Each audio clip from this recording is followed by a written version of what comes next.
On. So we are going to just to finish off the part of the Mishnah we were doing yesterday. We were discussing the idea that a person should make his will like Hashem's will, and then Hashem will make his will like yours or for you.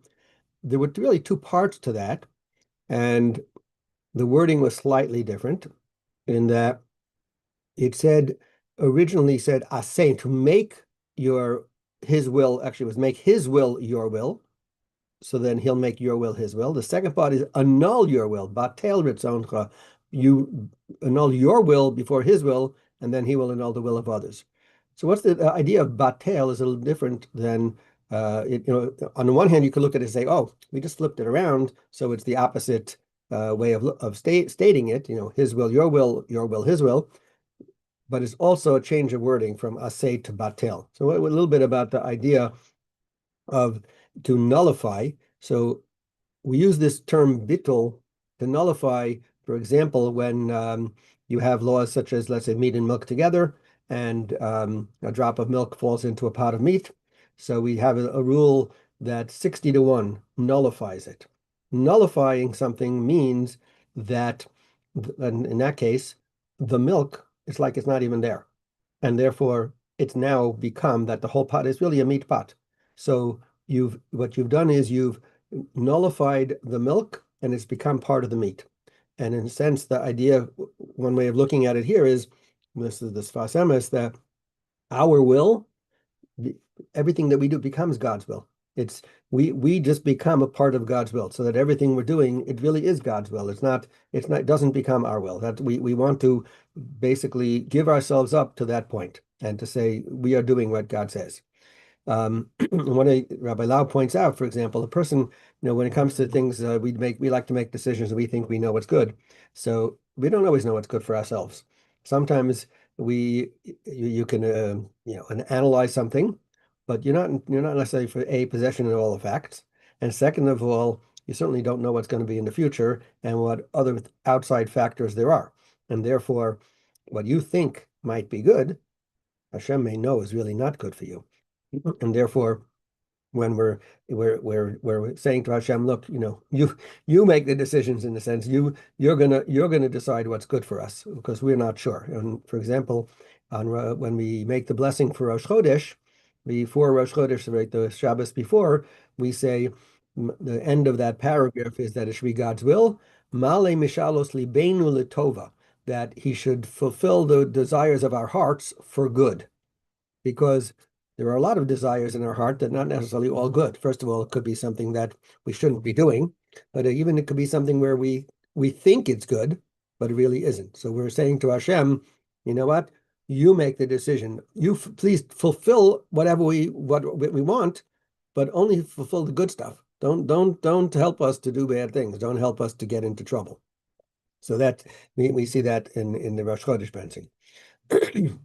Another idea, which is interesting, Rabbi Tversky points out, is that, and actually before that, maybe just something from Irving Bunim, which we also mentioned last night in our Chumash class, Ellie, so that when we do something, why are we doing it? Are we doing it because God said so? Or are we doing it because we want to?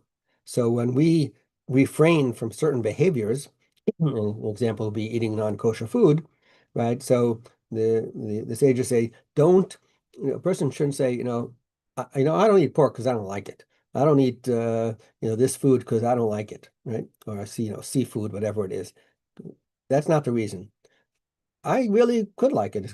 I'm sure, look, got millions of people eating it. It must taste good, but I'm not allowed to eat it. Hashem told me not to eat it. That's why I'm not eating it. So the mindset should be, I am not doing this behavior because Hashem told me so, not because I think it's disgusting, because it obviously, if something comes to foods, it tastes very good to many, many people. So the idea of negating your will is that's why I'm not doing it.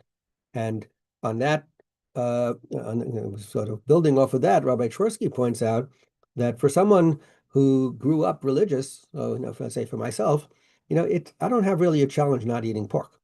And not only that, it's not really showing that I'm doing God's will. That's how I grew up. It's, when people grow up in a certain environment, you become used to something, and that's what you do. You're not tempted to do something else. So therefore, it doesn't prove anything when you're acting in that way because there's no challenge to it. That's just how you always were. However, so he says, it has to be something that you actually want, and you still refrain from doing it. Good example is Lashon Hara, right? It's very hard for anybody who grew up trained not to speak Lashon Hara, right? We all like to speak Lashon Hara. It's enjoyable when we say to ourselves, we're not going to talk bad about others, and even though I want to, I have this juicy bit of gossip or whatever it is, I want to say, or I want to make myself feel better by telling something about somebody else, and you refrain from doing that.